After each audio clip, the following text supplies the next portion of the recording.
we actually have another success story. Is that what you'd say that we're going to start off with, Stephanie? Uh, Nah, I don't know yet, but if it's a success story, but yeah, I can jump into more of a show and tell. We've had some okay. requests from various members that they love to see more of what others are doing. We talk about a lot of really interesting concepts, but then their questions come up like, well, what does that actually look like? How does it actually work? So this is a concept we've talked about introducing in these meetings for a while, and I'm going to kick off our first one. Really, I wasn't planning on taking too much time with it, but it's also something that a bunch of people have asked me about in general, this AI pilot that we're doing. So, yeah, Ed, if you want me to kick it off, and then we can hop into our deep dive topics for today. Yep. Yep. Awesome. All right. So the tool that I'm going to demonstrate is the AI tool we're getting ready to beta test, but I felt like I needed to give a little bit of the backstory of what our content is for those that may not know in order to explain where we're going. Can you guys all see my website, the EB Medicine website? Yep. Share the right screen. Okay, awesome. So, sorry for boring those of you who do know EB medicine better, but just to give some context, we've been publishing since 1999 this journal called Emergency Medicine Practice. It's a single topic, comes out once a month to help practicing emergency physicians integrate evidence-based decision-making into their clinical practice. They're long-form articles, generally around 10,000 words or more, and it's really in-depth everything that you need to know on a topic. You can see the table of contents. We have a very specific format that we follow every single month, going through differential diagnosis, ED evaluation, diagnostic studies, treatment, etc. And then over the years, we've added additional features to it. So there's also a podcast. This one happens to have not come out yet for this issue because we just released it. The podcast is released later. We also do an interactive pathway, so they can actually go through at the point of care and follow along with it, or you can view like the one-page version of it.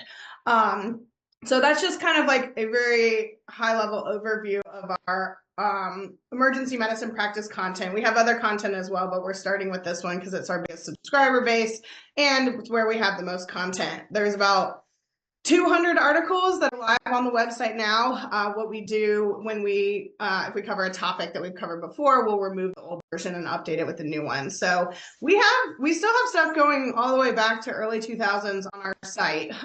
Plenty in medicine changes frequently, and plenty does not. So a lot of the content is still relevant, even if it goes back quite a ways. What we're doing with this partner that we met actually at the big industry conference last year is taking all of these 200 articles, they've ingested them into their tool, and the idea is to be able to enable clinicians to ask questions and get answers. So while we were originally, when we launched and historically intended to be used as a resource while you're not on shift to help you prepare for your next shift, so to gain the knowledge and information that you need in order to, catch that rare diagnosis or to know what the best treatment methodology is for a different condition. Increasingly, what we were hearing our customers saying was that they wanted a reference while they were on shift as well. So there are other things out there specifically designed for that, but they wanted the ability to search deeper within our content. We have a search bar on our website, so I'll just type in like sepsis, and it's your old, fashioned kind of search that just delivers a bunch of results and can take you to the information you're looking for close enough-ish to it. If you try to ask a question on the website, it's just going to deliver the same kind of result. So it's not going to answer your question for you.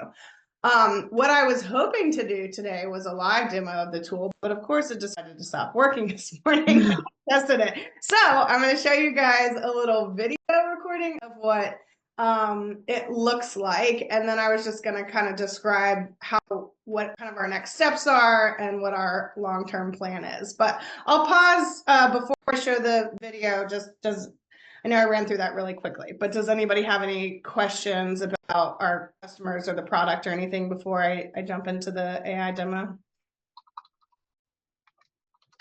Right.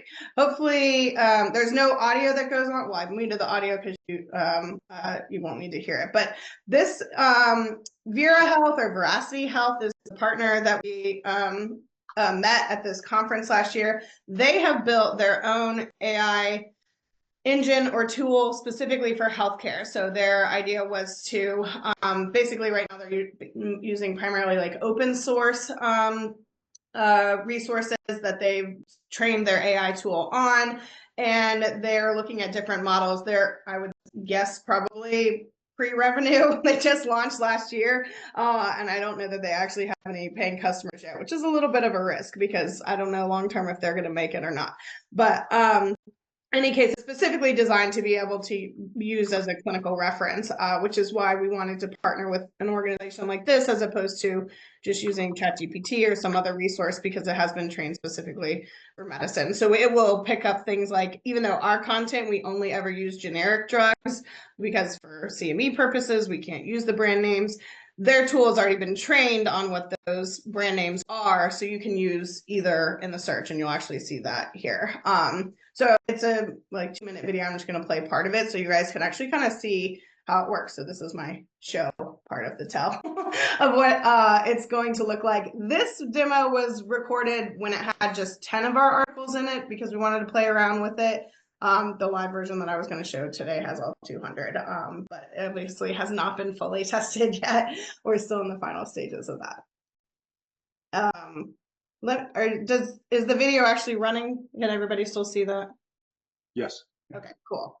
So you can see, like, unlike on our website where you would typically just search for a term or a phrase, you can actually ask it a clinical question, get an in-depth response. I'll pause this for a second, and you can see that it's linking to our articles. So we have sort of our own custom instance of this right now.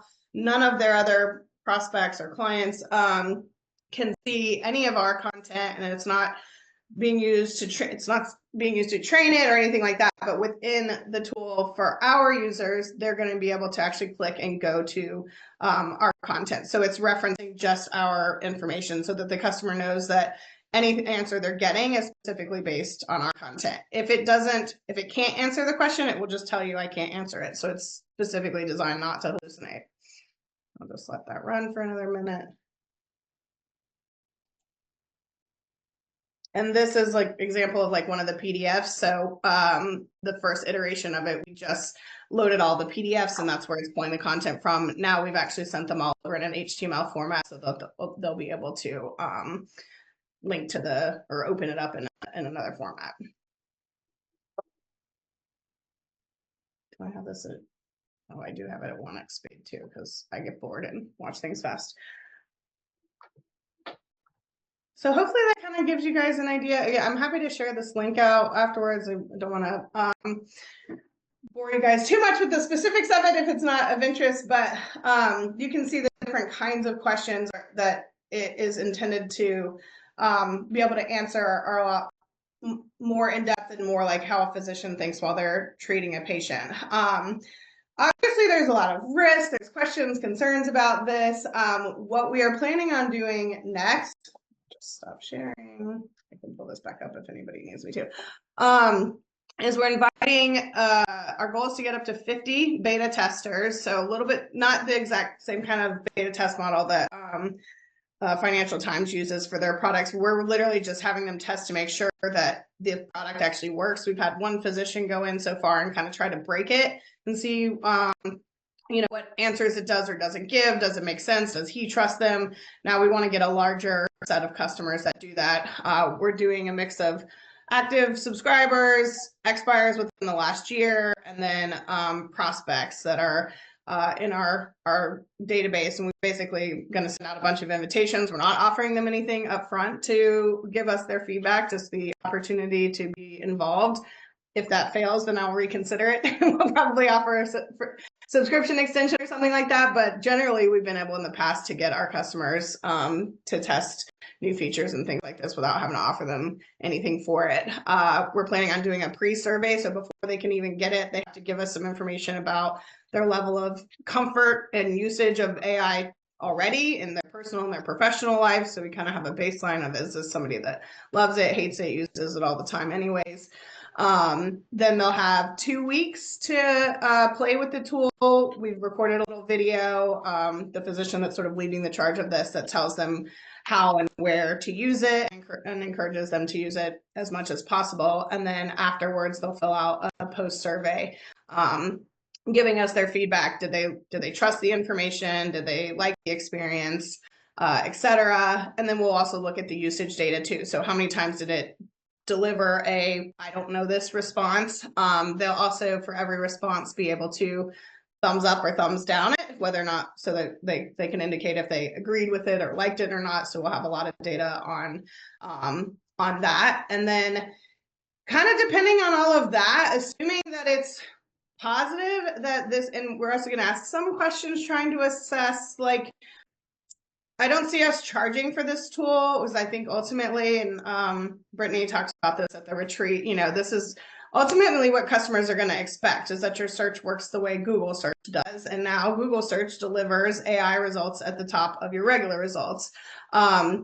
So I don't think we'll be able to charge for it directly, but I do think we'll be able to increase the price. This will help with retention because it's going to help with usage and engagement of the product. So anyway, we're going to attempt to assess a little bit their price sensitivity somewhat, and how impactful and valuable this type of tool will be in increasing their likelihood to stay with us.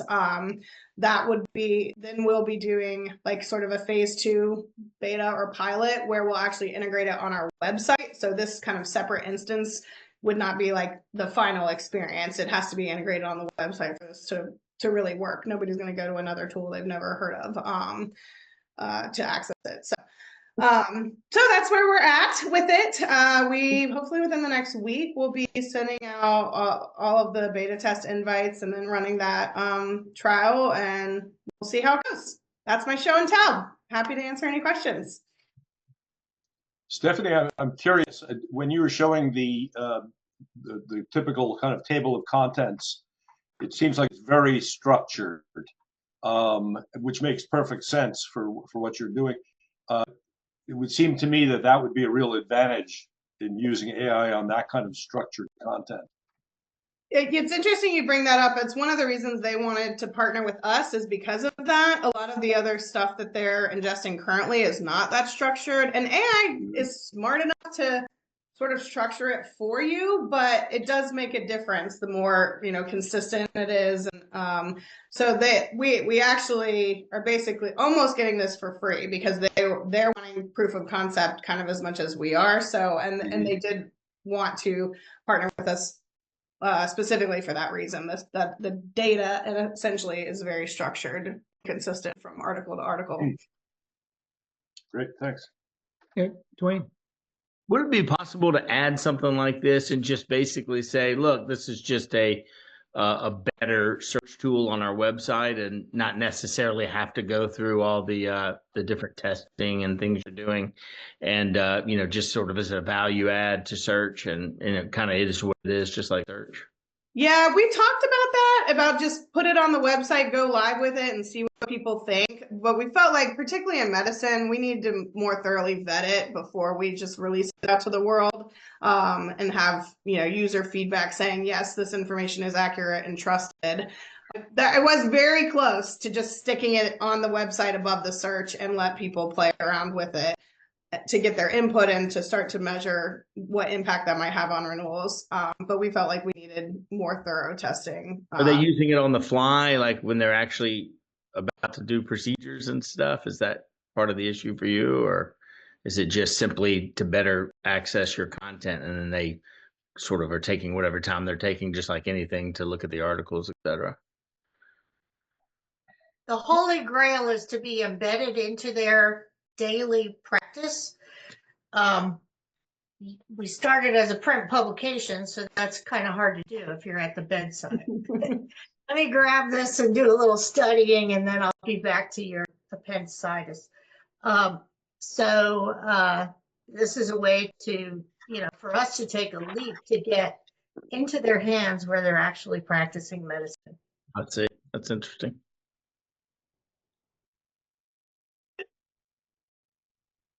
So I'm I'm aware on this call we have Bev and Rob and Angela and Matt. Are other people doing things in healthcare? Just if this is a platform, I assume these people are trying to make inroads into healthcare publishers. Stephanie? They're exclusively focused on healthcare. Yep. So maybe you all, I mean, to your point about they may or may not be viable if if they get a bigger base, they improve their viability. So yeah, there's a nice opportunity there potentially. Luis, I saw your hand up, and then Dan. I'll just say real quick, I'm happy to make an introduction to them if anybody's interested. Stephanie, the first thing is you need a better picture of yourself there at that bottom right corner. That's like you at all. One of the founders. Not me. That was him showing me how it works. But how much data, like going back, got loaded? Like is this like a monthly publication and you loaded back 10 years or what? How did that work? It's a monthly publication. We loaded everything that's live on our site, which is up to 25 years old, but we've removed stuff that's no longer accurate or relevant from that. So I was wondering about that. Like, how much did you have to go through and massage any of that data, or go through and review? We do that anyway on an ongoing basis. We take content down if it becomes outdated or we've updated it. So we did not do any additional work to do for this project specifically to do that. It's about 200. It's not about. It is 206 articles that are between 10 to 20,000 words each in terms of the amount of content. Cool. Thanks. Dan? So I got interrupted, and so I may have missed something, so I apologize if I'm asking a duplicate question, but I actually have a few questions. The first one is, like, how can you give us an idea of how much they're charging you for this? They charge $10 an article to ingest the 200, so like $2,600. And then we're running the beta test for 50 users at no charge, and we have agreement to run a full pilot on the website for 3 months. Assuming the beta test is successful, then we will integrate it onto the website so we can do more, kind of put it out there, and that's at no charge. And then if we continue to go forward, they've quoted us about $35,000 a year to up to, I think, 100,000 searches per month, which right now is about almost exactly what we're getting on our current site with just like a basic search. In theory, the idea being people will use this way more than they use our traditional search. That would go up pretty significantly.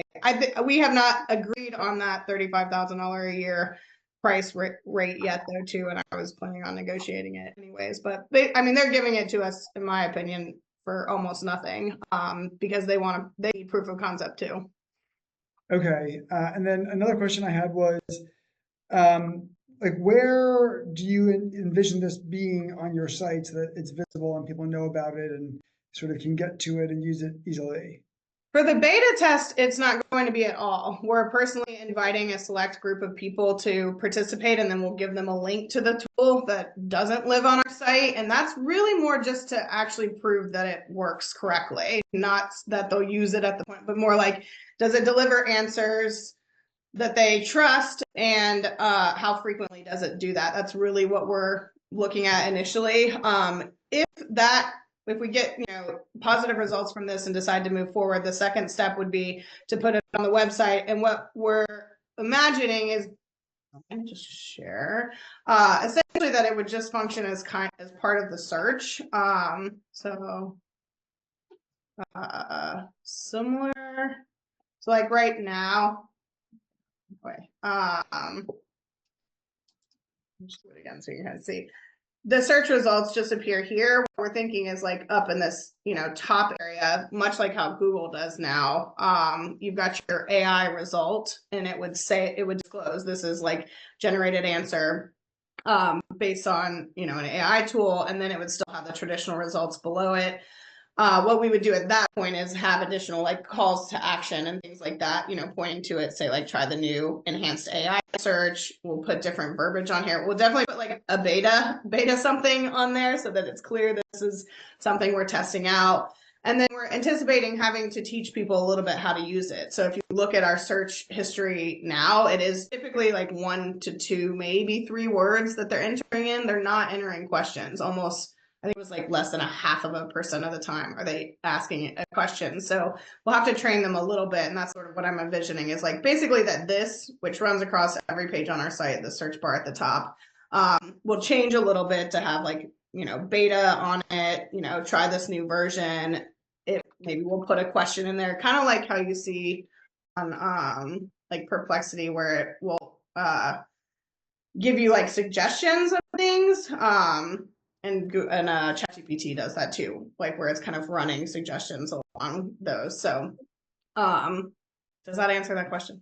Yes, thank you. One last question is, in terms of intellectual property rights, after they ingest the content, do they have the ability to use it for other people, or is it walled off for only your users? Walled off for us only, and they can't use it for any other users, and they can't use it to train their tool. Okay, nice. That's in the agreement that we wrote with them. Cool, thanks. Really interesting. Brittany, I saw your question in the chat too. I don't know what LLM they're using, but I can ask. Yeah, I would be sorry. I'm at a conference, so I have my camera off. But yeah, if you ask them and you find out, would you let me know? I'm just curious what they're building it on top of. Yeah, I feel like that was in earlier discussions like months ago, so I don't remember off the top of my head. But I'll dig it up, or I'll just ask them again. Okay, thanks. Nice. Anybody else have any other questions for Stephanie? Thoughts, reactions, extrapolation from this? Dan. I do have another one. How many people? How are you defining success of the beta test? How much do people have to use it, or are you looking more at a qualitative feedback? Yeah, I mean, how are you defining success? For the initial beta test, I'm really just looking, and I haven't defined that exact percentage, like what is going to be acceptable in terms of it didn't deliver a result answer. It's more, I would say, yeah, qualitative in that we want general reactions and feedback. Is this something that they think they want to use? That they trust the information. Where the survey is pretty in depth, that we're asking a lot of questions about, and so I'm not looking so much at like how often do they use it for that one. My phase 2 pilot or beta test, whatever you want to call it, when we put it on the website is when we would start looking more at that. And have not gotten to the step of defining baseline metrics for that either. A lot of honestly, part of this was opportunistic. We met this organization at a conference and they were really eager to do something with us. And we felt like, okay, this is a good way for us to test it out and see what kind of, impact it might have. And, ultimately, I think long term, this is what people are going to expect anyways from your search results. So we wanted to jump at it, which means we're kind of building the plane as we fly it off the cliff a little bit, to find all those metrics. But, Rob? Yeah, Rob. Yeah, I would agree with what Stephanie just said. This isn't a matter of if you do this, it's a matter of when you do this. This is regular search is going to die. And this is how people are going to interact with our content. So we've got to figure out, I think each of us has to decide when the right time is to do those experiments, but this is here to stay. And in healthcare is particularly difficult. So we're working with a company called Open Evidence, which is also, again, trained for healthcare. We've licensed some content to them as well. But we're working with them on how to think about conversational search and how to include that. And to Dan's point, cost is a real important thing for us all to think about. It's not, it's not free to do all the computations here. So trying to figure out where this fits. And I agree, it's a subscriber. We're not thinking that we're going to let our anonymous users or our registered users have access to something like this. This is a subscriber feature because of the cost. And then depending on usage, how much you let people with a base subscription use. And maybe this does create, if you've got some power users who really are finding it valuable, maybe it does give you the excuse to have kind of some premium pricing for this sort of a feature going forward. I think that's all kind of part of the experimentation that we're all going to have to do. But Stephanie, congratulations. A very cool start. Thanks. Well, don't congratulate me yet. I might tell you. No, I'm congratulating you on going for it. I think that's the message for us to take away. We've got to try, because it's here and we're all using it in our personal lives, and the personal and professional bleed together. This is where it's going. Well, you use the word experiment too. That's actually what I'm calling it internally, is this is our AI experiment, because experiments don't succeed or fail. We're just seeing what will happen. And, we could have debated for 6 months whether or not we should, but I figured let's just go forward and see what happens. Let customers tell us absolutely not, or yeah, this is pretty cool, and go from there. So, and in terms of monetization as well, where we definitely think there's opportunity is that how much this can enhance the value for our enterprise customers as well. So ultimately that's where we've been moving more, because traditionally it's been more individual sales. So right. Suzanne, did you want to add something? Yeah, I wanted to actually ask Rob a question. And I can't remember, Rob, are you CIO or CTO? I'm neither of those things. DO. I'm a DO, so we're sort of interfacing between the business and technology. Okay, well, so you've got that technology background and hat. I'm just interested in, so you're pursuing a similar course with an external provider. Are there ways to do this that basically utilize, I guess, a utility that can supercharge your search rather than kind of build it from scratch? Or is that how it has to be done?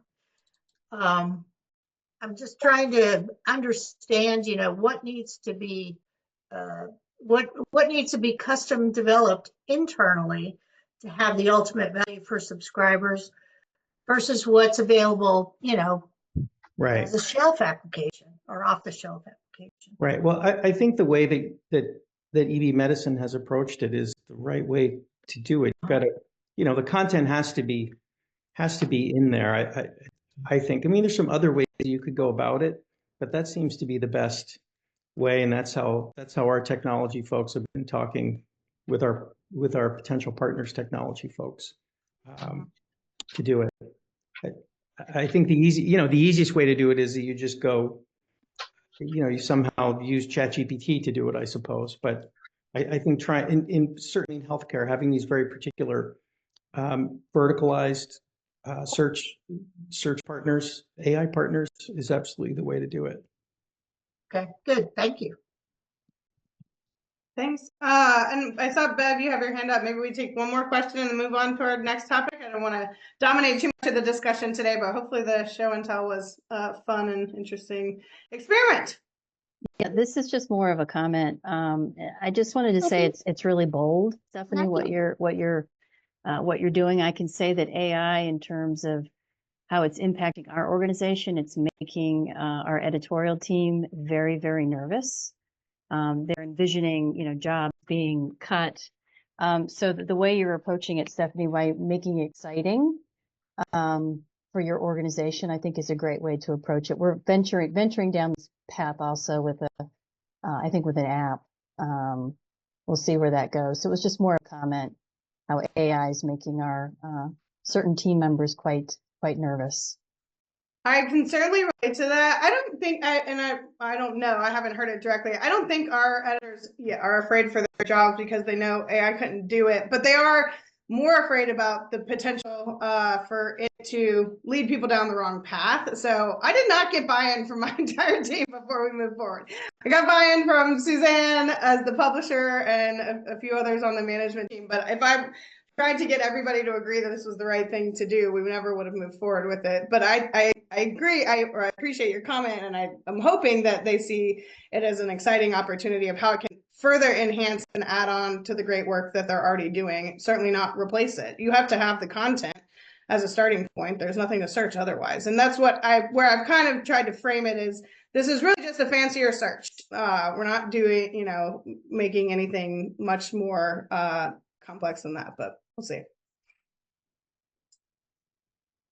Yeah, it seems to me that there's not a thing that this tool you're building can do without great content to work with. It doesn't in any way reduce the need for that great content coming into the hopper. So, hopefully we can get some success stories like this. I mean, I do think at the margin, we all know, fact checkers and this will have over time, there will be a reduced need for certain kinds of tasks. But I look at it as a reduced need for lower value add kinds of activities.